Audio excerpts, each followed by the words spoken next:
Stems this, stems that. MPC one can still make crack. I don't know, it sounded good to me, man.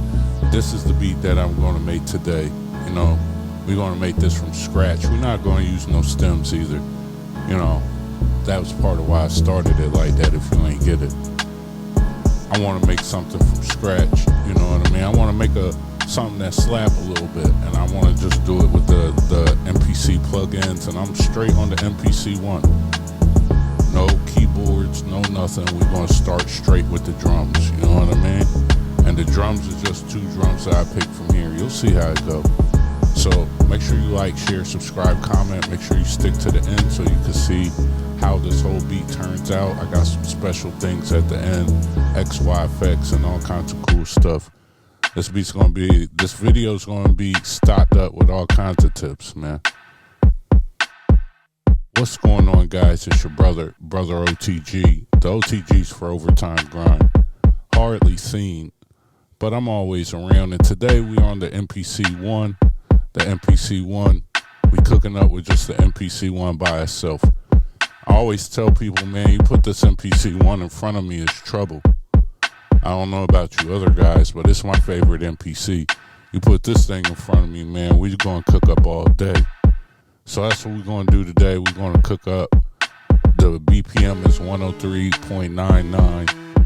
We're going to utilize the basic sounds inside of the MPC. They're not basic. Some of them you'll have to buy. But they're the plugins, man. Odyssey, this one you definitely got. You know what I mean? We're going to get it cracking.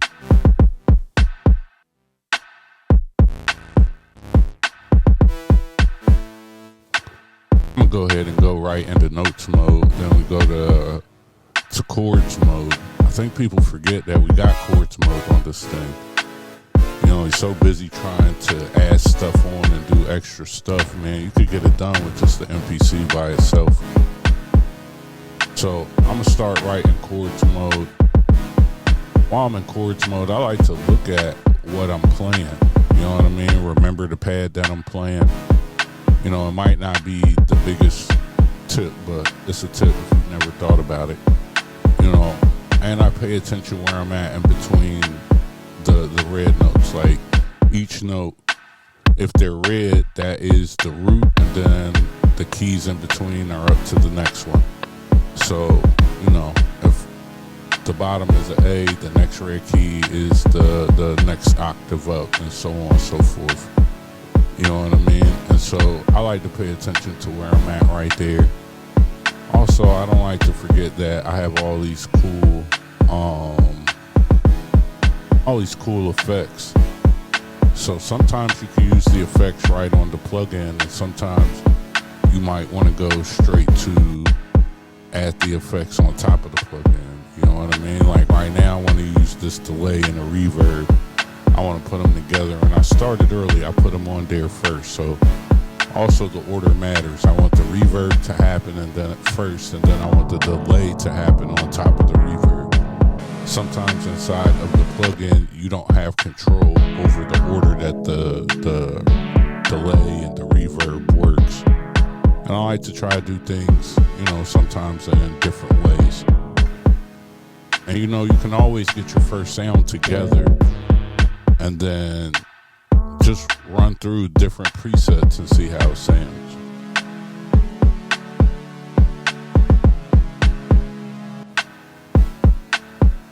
$8,000 presets.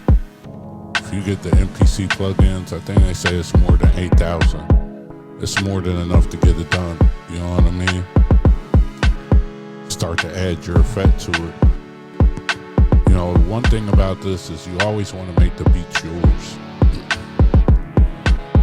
You know, it's cool to watch a bunch of different tutorials and all kinds of different things, but you want to use your ears. You know, look at what's right in front of you, live in the moment, use your ears, and find something that feels good to you. You know what I mean? Like, I'm looking for something that feels good. I might end up in the same space. I might end up with a different feeling, you know, but I want something that I like, that feels good in the moment. And remember, I have the effects. So all of this is playing through that reverb and the delay.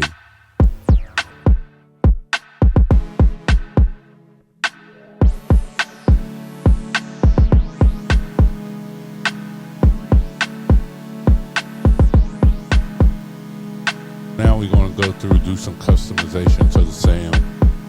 You know, touch knobs. Before you complain and do all this other stuff, touch some knobs. Get used to where they're at. Get used to what they control. Excuse me. They all control different, essentially it controls the same parameters, just a different sound.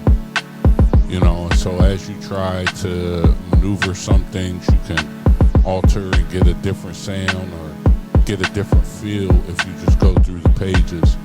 I'm sorry that it's whited out. It just is, you know what I mean? It's the way that I got my camera set up too. You know, I like using my camera as a webcam instead of recording it and then dropping it over to the computer and lining it up. It's a whole bunch of extra work, man.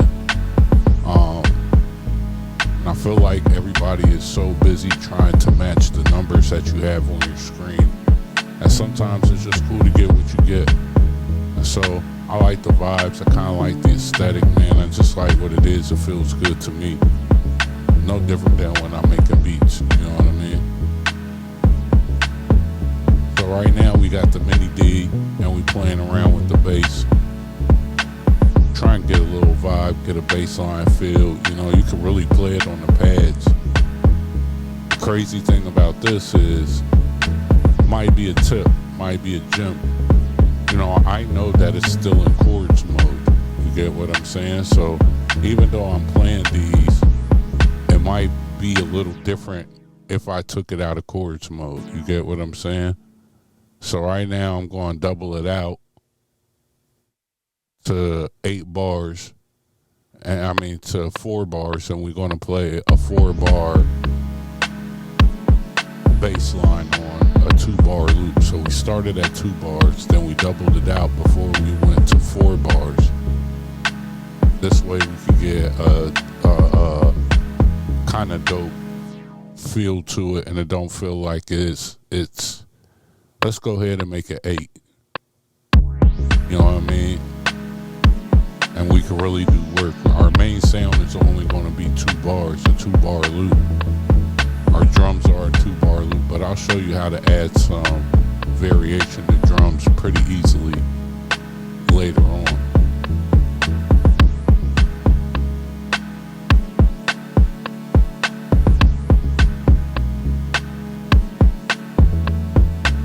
I like how that bass feels. Sometimes you gotta sit and let it run through, but let's do it again. I want it to be a little better.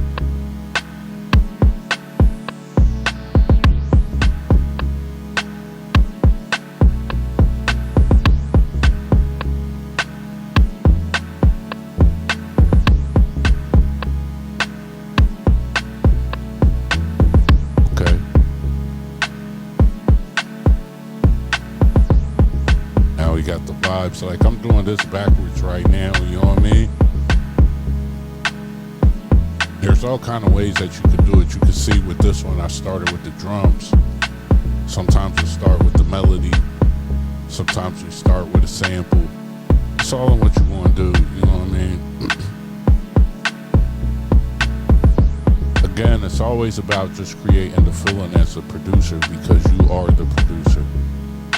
You know what I mean? And so much you want to adhere to, like, there's certain things you're going to adhere to the rules, and then there's certain things that you're going to make your own rules, and those things are nuanced throughout your beat making. But as you go, you'll have your own set of rules, and that starts to give you your own sound. Kinda get what I mean?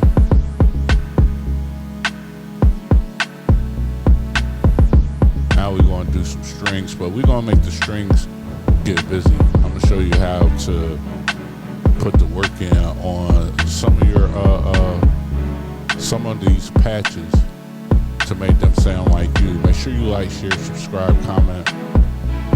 We're in the trenches today. We starting from the bottom. It's gonna sound great. Especially when it's coming from nothing. It's always a blessing to be able to have these tools and the ability just to work straight through. There's no chops.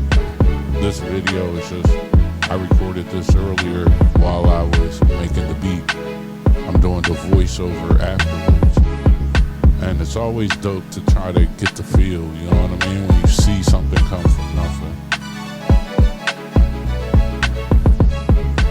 Gonna play these strings.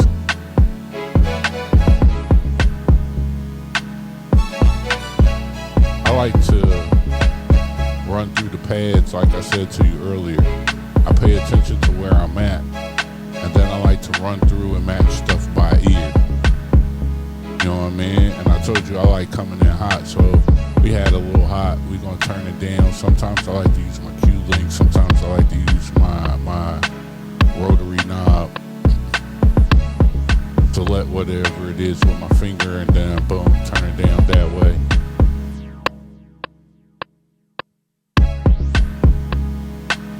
You'll see sometimes that I'll use overdub to start on a track when there's nothing there, but I'm always cognizant of when I'm pressing record.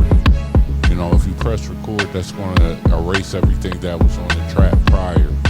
So you don't necessarily got to go through and erase everything.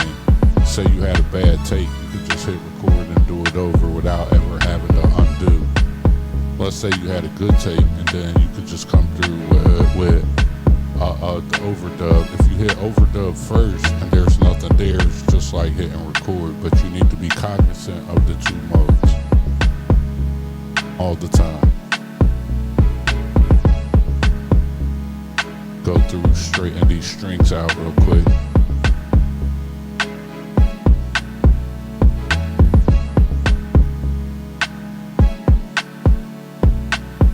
Just submit to the way. Like I was talking to one of my guys yesterday, and he said that he tries to do everything without touching the screen. Like, if that's what you want to do, that's cool. But man, sometimes just submit to the way and get it done. Now I want to add in some different string parts.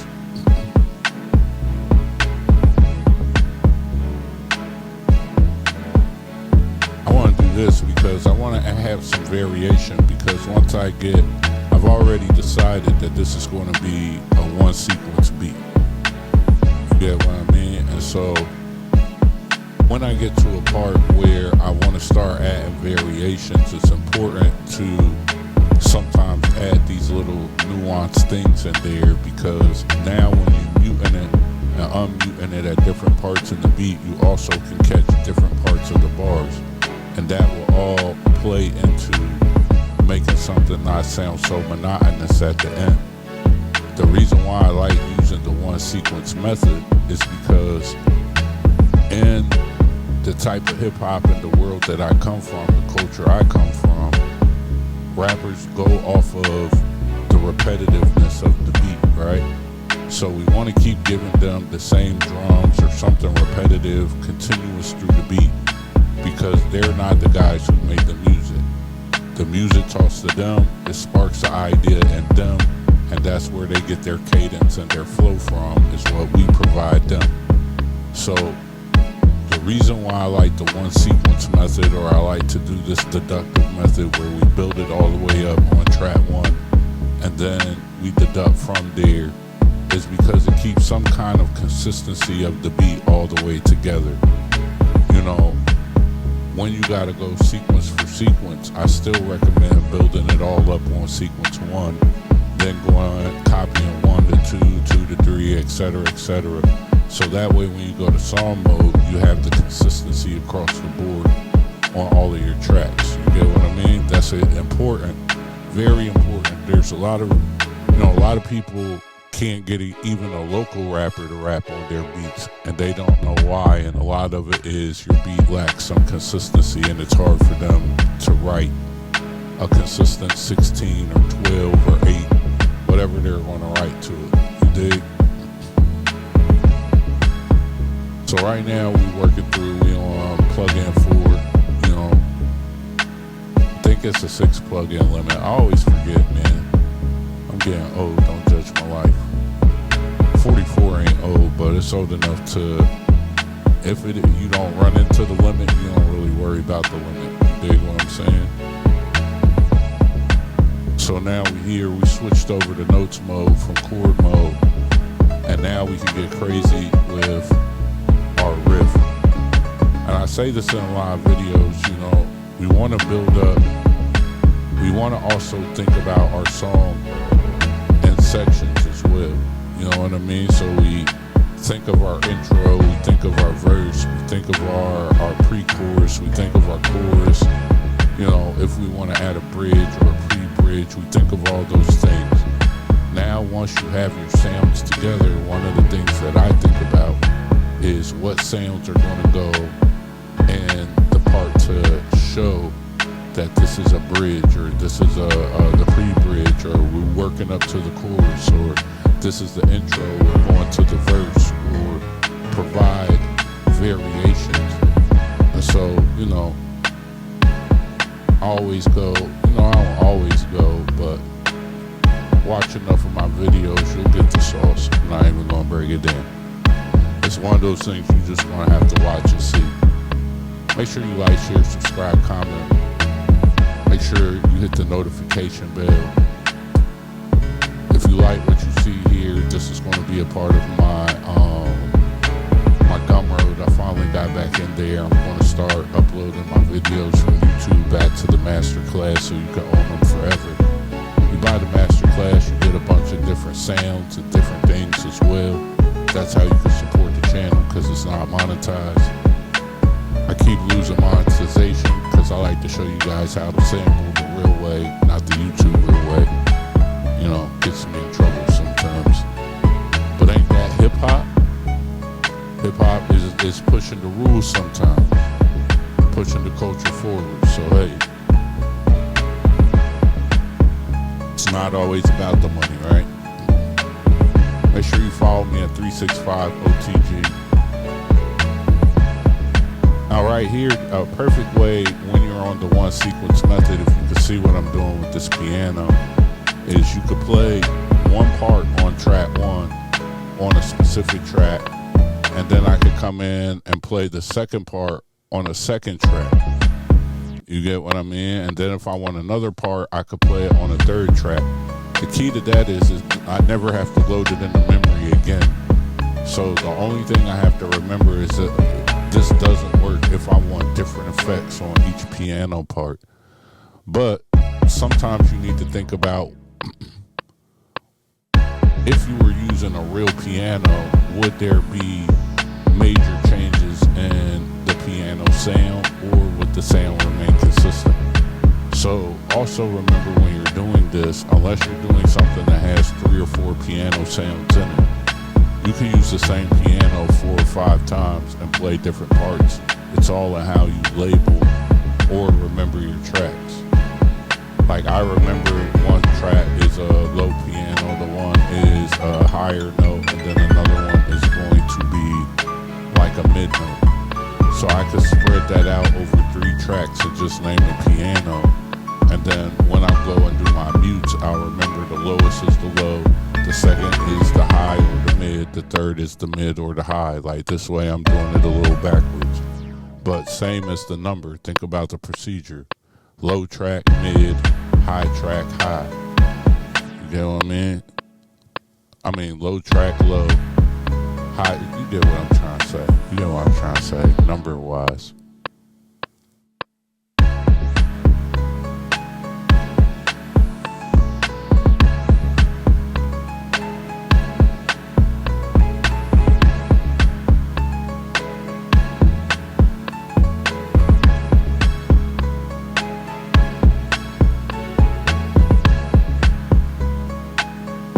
See, now we got that. We're going to name that piano. Here's the high part, see? And then I want to add some of the effects on the piano. We're going to go do it on the piano first. Move our cue links. And so I'm turning up the reverb, which is the second knob, to fast. Now, turning up the delay.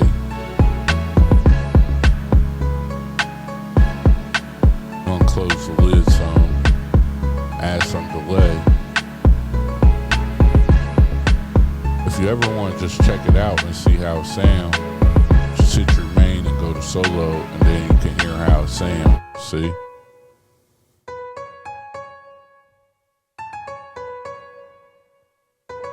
You add some more reverb, add some more delay. One of the tips I always tell people with these effects is don't be scared to turn the knob all the way to the right. Open it all the way up, pause, and then close it down and find your sweet spot.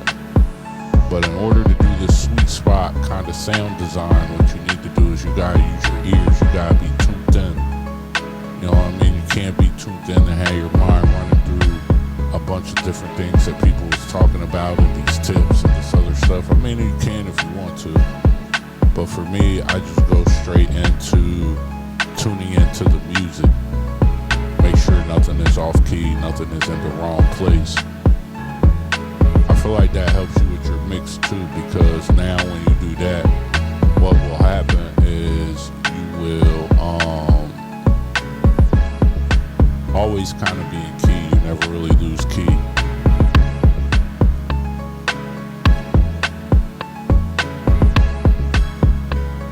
But you gotta tune your ears in. So now we want to add this note. So we got 3 different variations of piano playing. And if you notice, I turned on the overdub. I'm gonna turn on the overdub in a weird spot. Again, this goes to adding in the variations and trying to get it right. You get what I mean? Try and get it right. Have some spice in different places and emptiness in other places.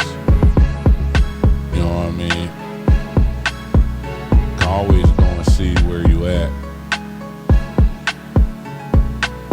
I wish one of the things they would do, and when we went to our grid, it always reset at the top and put it on the arrow, so we would go straight to zoom. That would be a cool tip. You know what I mean? Cool little efficiency thing. That would be super dope. Tag a Kai if you heard that and think that would be dope. Every time we go to the grid, it just resets to the zoom. So then that way, we're not accidentally highlighting stuff and doing the wrong things. Make sure you like, share, subscribe, comment. Check out the masterclass, all that cool stuff. 365 O.T.G, all social media.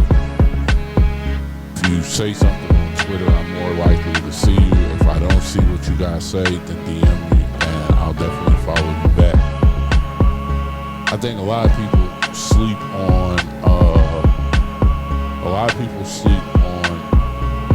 Mellotron, especially in hip hop. You know, everybody so use what everybody else uses that, you know, part of this is digging for sounds and using 2 sounds to make another sound. And I like Mellotron, man. I like all the sounds. I feel like it's super powerful to get things done. And I love the MPC one with the 5 extra buttons, man. I never really get into that price point thing. I always look at different makes and models or for different people for different efficiency reasons. I don't really look at one is cheaper and one is this and one is that. I think that's kind of goofy. They're all tools to help us, you know. So now I'm messing with the delay on the actual plugin. I want to get it at the root. Going solo, see what it sound like.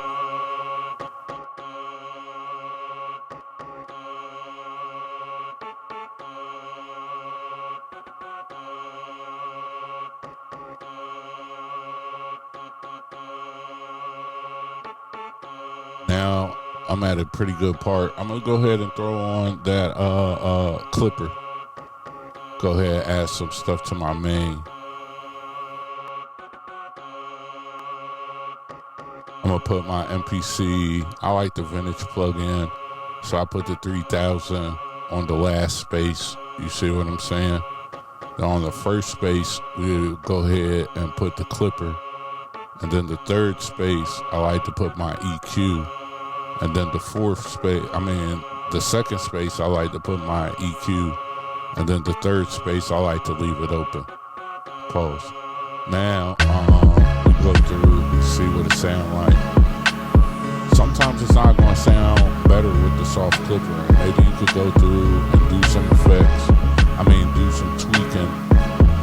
But I'm real energy and feeling driven when I create. So if I don't feel like as soon as it come on, I get the feel, I'm not about to spend a lot of time going through trying to get it right. Like even right now, I'm listening to it. I tell you, I like to come in hot, so it's hot right now. We go through, fix our kick, turn our kick down. When I say turn it down, we're gonna turn the volume down, and we also gonna work on the pitch. I'm gonna hit my snare. I'm gonna turn it up just a little bit because I can see D major is where it sounds really good, or C is where it sounds really good. So we're just going to tune it a little bit. We're going to hit the highs that are on that snare, just bring it above the mix a little bit, and then we go back and tap the volume. Once we make sure we got the volume right, tap that volume, get it in a good place. Now we can move on. We'll probably visit it again.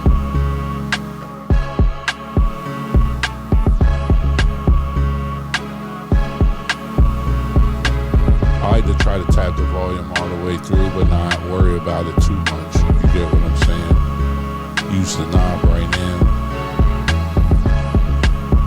Sometimes moving it with your finger, you move it with too big of an increment.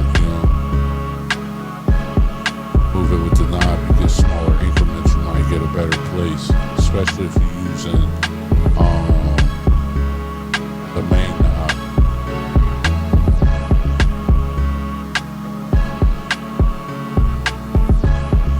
Go ahead and add my EQ while it's swimming.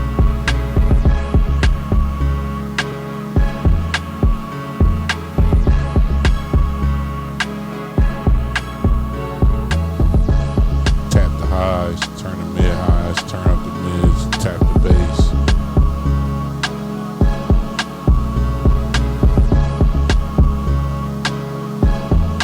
But still in the back of my mind, I'm deciding on, do I want the clipper on there?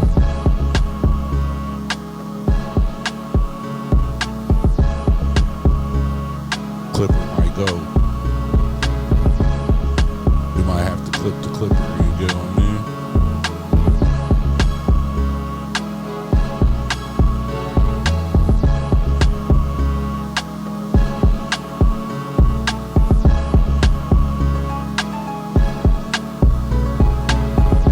See what it sounds like with everything on. I still want to add hi-hats and add a bass and some other things, you know what I'm saying? So I'm not going to think about it too long. We got to be intentional and decisive.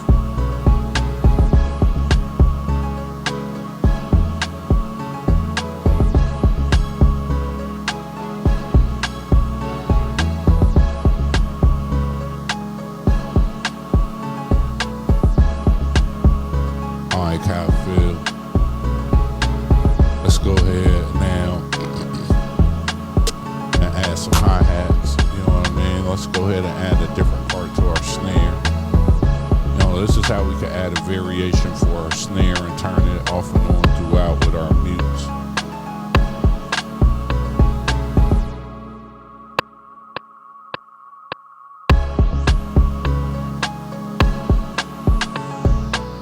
Part of this is like having vision to be able to see what's coming. You get what I'm saying? Like right now I hear all these sounds playing, but in my mind I'm already muting things and placing things and knowing that I want small variations on the snare.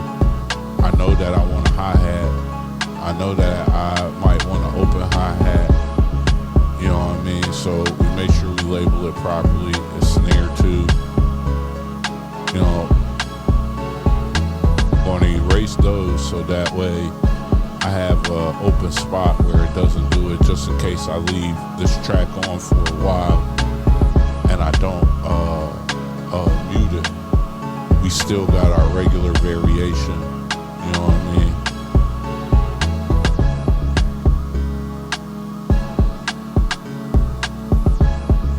Now I'm probably going to add this hi-hat in. This is where I like the MPC one because I feel like the buttons are perfect. You know, I like to hold my note repeat when I play it. I know I could latch it, but I just like to do it, you know what I mean? Make sure you sub that sub. $ O.G. O.T.G. if you want to just send the cash out because I taught you something. That definitely help. It go right back into the studio. Anything you donate always goes right back into the studio. Maybe some new gear, maybe some different things, you know what I mean? But it definitely helps in that way. So I know you could go and program all that stuff in, but I like to play it in. So right now I'm holding my note repeat and I'm changing the resolution. And I'm going to overlap. So I'm going to overplay it to make sure I loop around and I got my variations together. So we're going to leave those hi-hats. Now I'm going to go ahead and add in my open hi-hat. The open hi-hat for me goes in a space and it provides space in that offbeat. You know what I mean? I'm very drum driven. I use hi-hats and open hi-hats to get a lot of things done. I don't really like using a lot of sounds on my beat. I like to leave it open for the main instrument, which is the voice.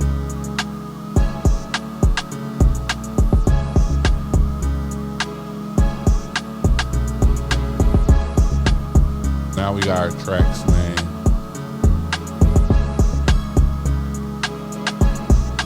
Now I'm going to go search an 808. Oh, I already got a drum. I already got a bass in here. I don't know what I'm talking about. Sorry about that. Now we're going to go over and get our trap mute situation together. Listen to how we want it to start. I don't try to overthink my starting position because I want the beat to have some real life groove to it and some kind of real feeling to it. So I just really try to play what I think the first 4 bars will be, and then I fill the rest out as I'm going. You know what I mean? And that gives it the real feel. What you want to do is you want to have your stuff already kind of selected the way that you want to select it.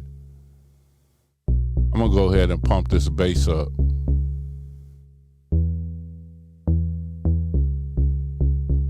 I'm going to use, I don't think I want to do it from the plugin, so, and I don't want to use a filter, so I'm going to put an EQ on there. No, I'm going to use the stop preset. I'm going to bump it up in a couple places, but then I'm going to go tap it into frequencies and see if I could carve out a good feeling frequency where I could have it up, turned up pretty loud and get a good feel still. You get what I mean? I like how that feel.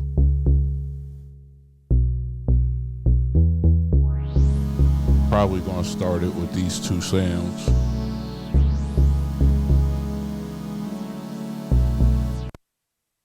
So now we're going to go out. We're going to double our sequence.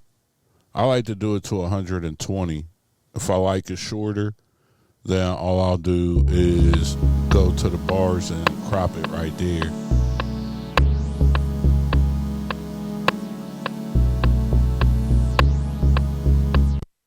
Right now we creating the feeling.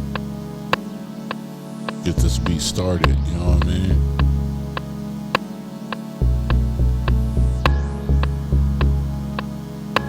The thing about creating music is you gotta create what you feel. We own these machines, so we can make as many beats as we want. There's no telling what's gonna feel good and what's not gonna feel good, what people gonna like, what they not gonna like.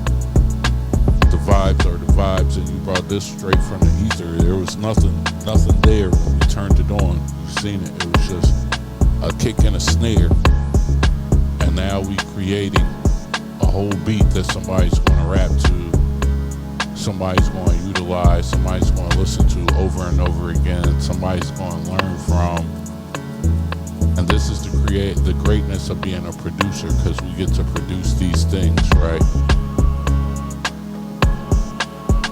And this is the process you should fall in love with. Fall in love with producing. Starting with nothing and producing something. You know, you get so lost in the sauce of the tools. Like, man, learn your tools great. There's somebody out here making $1 million beat on this that's going to be a classic for life. You know, there's some super rich guy who could afford the best of the best drum machine in the world-class studio, but he's on his MPC 1 or his old MPC or his Key 37 or his Key whatever it is, and it provides him the opportunity to create something that he can't explain, something that you can't, a gift that you can give to the world and the world can utilize it in a plethora of ways. You know, the gift of music is something amazing, and you're always going to have to practice and get sharper with your tools. If the MPC is your tool, then you probably should want your tool to be fully stocked with all the options, so that way if you ever need something, you have it at your dispense. This is how I am with having all of the plugins. This is why I like being standalone. I like the feel and the vibes of that. I like the limitations. The limitations keep you in check. The screen, I love the screen because the screen keeps me focused. I don't ever get too far gone in sound design and trying to do some wild stuff. And I've watched a lot of videos like you've watched a lot of videos. Plus I've been in the game a long time. You know, you don't want to start inadvertently copying moves just because you watched a bunch of videos and people using the same stuff.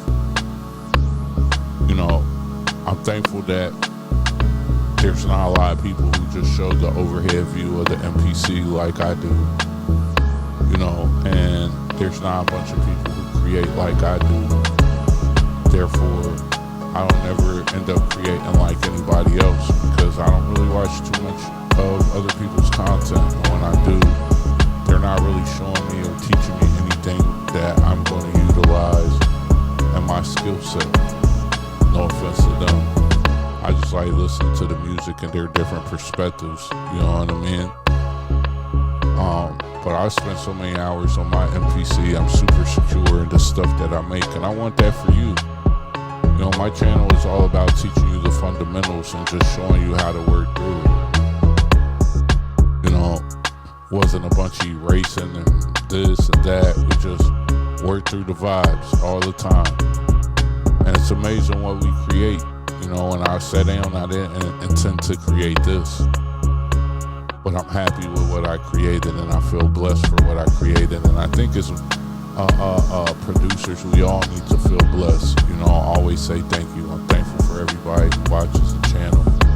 I'm even thankful for the people who still, that shit pisses me off, gets on my fucking nerves. But at the end of the day, you know what I mean? That's another form of motivation to keep going so they don't be on your heels sounding better than you at what you do. You get what I'm saying?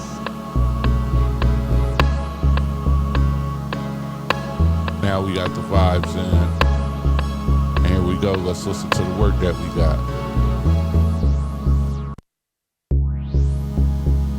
If you made it to this point, drop some fire emojis in the chat. I definitely appreciate you. Follow me at 365 O.T.G. You know, hopefully you learned something, man. Today, I'm just in a music mode. Other days when I come back, we're going to talk about all different things. The channel from now on is just going to be me creating music and walking you through the steps and giving you my perspectives on things. Some days I might be more talkative. Some days I might be turned up. Some days I might be all procedure. Other days I might just be quiet, man. And you know why? Because I'm a human. I'm a real person, and this is what I do. This is what I love to do. And, you know, I've decided that I'm going to share it with you. And hopefully it helps you out. You know what I mean? You can find me anywhere on the internet at 365 O.T.G. You know, production is more one of my intimate things in life because it's something that I do every day, and it's not something that I offer everyone to experience. So really, you're going to only see a lot of this on YouTube and other places. You're not going to see too much of that. We're going to talk about the culture in different ways, especially how people know me. You know what I mean? Twitter, people know me more as a manager and a person who work with different artists, DJs, and things of that nature.